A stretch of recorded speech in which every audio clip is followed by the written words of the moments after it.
Welcome to another edition of Rabbitohs Radio. My name is Grant Chappell. I'm joined by my loyal co-host and friend, Brendan Teleski, the Mad Rabbit himself. What's doing, Brendo? Not much at all, chaps. How you been, brother? Mate, yeah, not too bad, bud. The weekend off. We at Chrissy party Friday night. Played up like a second-hand victor, as you can imagine, mate. What about yourself? Yeah, mate, pretty quiet weekend this weekend. I had a wedding last weekend for a good mate of mine. This weekend pretty quiet, mate. Just a bit of time with the family and the kids, mate, which was good to sort of recharge the batteries, mate, and get ready for the Chrissy period, mate. Yeah, for sure, mate. Look, we're here to chat about Chasing Glory episodes 2 and 3. We did that review on the first one. A great concept there by the Rabbitohs. Matty Lucas, always doing a great job. We'd like to give you a big wrap on this show as much as we can, Brendo. Now, with that episode 2, they sort of touched on the impact of Lottie Takiri, a veteran player, came in, wasn't sure what we're going to get from him. He had a few years with the Tigers there. As you can see, Lottie Takiri, 390 first-class games. That's with, the Waratahs, the Broncos, West Tigers, obviously the Mighty Rabbits, and a few other clubs in rugby union. He came in a little bit underdone, Brendan, didn't he, mate? But at the end of the day, he was there lifting the grand final at the end of the season. Yeah, mate, more clubs than Tiger Woods, the great Lottie Takiri. But yeah, you're right there. When we signed him, I think it was mid to late January of 2014, chaps. He come into the squad pretty late. And I was probably like yourself, pretty excited to pick up a player of his calibre. Like I thought us signing Lottie Takiri was a masterstroke by Madge Maguire, chaps. Oh, it was, yeah. And it sounds like Madge was pestering, if you watch episode 2 there, pestering him to come back. He was sort of bullshitting a bit, saying he was over in Europe still or something, but he was actually at home. And he'd come in, and there's a little part of the doco there where episode Coruscant says, mate, I felt sorry for him because he was just off the pace fitness-wise. And you could see that in the early rounds. He just wasn't quite there. And we'll get to that that episode, that following episode. I think it's episode 3, where they went through the first couple of rounds there, mate. But, yeah, Lottie Takiri, a veteran winger. I'll never forget him jumping over Georgie Tafua, I think, in that first semi-final where we were up 40-0. Just after half-time. He outleapt him, scored that classic try, and had a couple of big moments in the prelim and the grand final as well. Yeah, mate, that was a brilliant moment, when he leapt over George Tafua in the first final of 2014. I walked out of that ground that night, the old Allianz Stadium, and I was pretty convinced that I was going to see my club, which I'd never seen before, play in a grand final, chaps, and hopefully win one. And that's a moment that'll always stick out in my mind. Lottie Takiri's form all the way through that final series. I mean, people forget that he would have been first try scorer in that grand final, but it actually got pulled back for a high tackle by Adam Reynolds. Otherwise, he would have opened up the scoring on grand final night, chaps. He wasn't, mate. And then we came to 2 big games. Like, it was 2 milestone games back-to-back. The St. George Illawarra Dragons game at the SCG was a big moment. I know for myself, I took my whole family out there, went out with Gerald Simons and his family, and we went out there because John Sutton was going to become the most capped Rabbitoh of all time and be out there on his own. Merritt was only 1 game behind me, admittedly, but it was a moment where all the big players lifted and a lot of forwards scored in that game at the SCG, and it was also a big moment for a guy who made his first grade debut, and he's still killing them now, the captain of Cronulla, Cam McGuinness.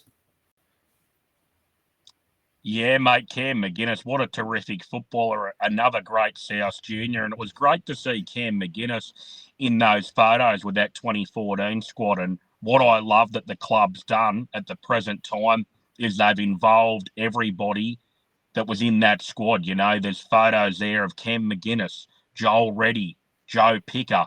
And without this sort of depth that we had, and we touched on that last time we had a chat, chaps, we don't win that premiership, mate. We had a lot of really good first-grade footballers in that squad in 2014. And that's why, yourself and myself have seen a premiership in our lifetime, mate. Yep, that's right, mate. It was it was a special moment, and the following week we'd also have a pretty big moment in the club. One of our favourite sons there, the great Nathan Merritt, but Johnny Sutton, just such a popular member of the team. For him to go out there, I think he was leading the side at that stage. He was the captain, and he was quite happy to take a backward step in the later years. But look, Nathan Merritt could have broke the record that night. It's strange, no one's ever mentioned that, but maybe he could have took the limelight off Sutter that night by breaking the record, which he didn't score a lot of tries early in that season. He hung around, and it came in round 6 in a very tough game up at the foot of the mountains where we won 18-2, and Merrow scored, I think it was the last try of the match to break the record off the great Benny Waring for 144 tries. What a brilliant moment that was, Chaps, and I'm pretty sure from memory that there was sort of a Rabbitohs-style Indigenous flag just draped over the front grandstand there, the front pannier of the grandstand, and Merrow ran over to that, and he punched the rabbit on his chest and punched that Indigenous flag. And we've spoke about Nathan Merritt before, mate, but it gets me pretty emotional to speak about him because he's just such a big member of this football club. And I've got to say, mate, I'm stoked that he's back around the club.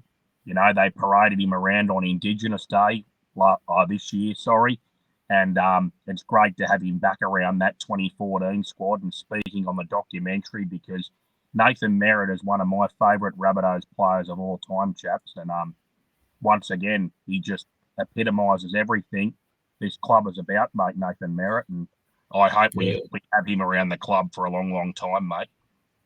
Yeah, it's good to see him back to a bit of health. He had some health dramas there a couple of years ago. But, yeah, when you talk about club legends, and John Sutton's one, of course, but Nathan Merritt, look, I rate him the best winger I've seen at South, to be honest. I know AJ's gone on and done some ridiculous things, try-scoring records-wise, but Nathan Merritt used to just pop up everywhere. And like Bo Champion says in Richo in that episode, to be the leading try scorer when you only won 3 games in a season or something ridiculous like that, 206, unbelievable what he was able to achieve. Just pop up all over the field.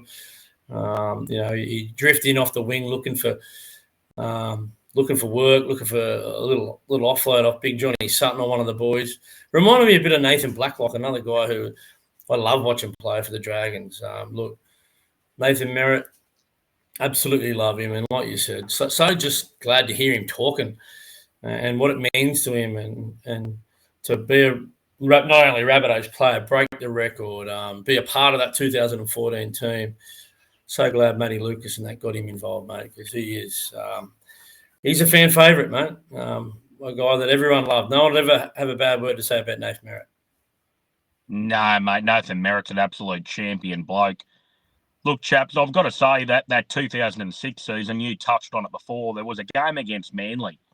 The Rabbits were towed up in that game, but there was an opportunity there for Nathan Merritt to pick up a loose ball about 90 or 95 metres out from the try line. And he picked it up and raced away. And on about the 50-metre line, the great Brett Stewart, terrific fullback for Manly, he had a shot on Merritt to tackle him and put him over the sideline. And Nathan Merritt broke that tackle, and he ran another 50 and scored that try. And the small crowd there that night just went off, mate, because back in those days, it wasn't whether you thought the Rabbits were going to win the game. If they won, it was a bonus, but it was how many tries do you think Nathan Merritt will score tonight? Will he get 1? Will he get 2? Will he get a hat trick?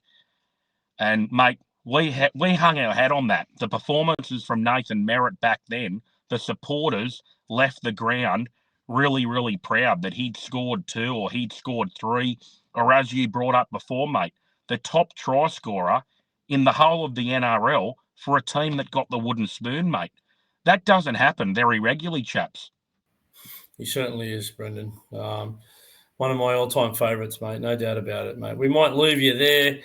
We're going to come back, episode 4 just dropped today, so we'll come back and do a review on that one, mate. Anything else? Thanks very much, Chaps. I appreciate it, mate. Up the bunnies. Up the mighty Rabbits, mate.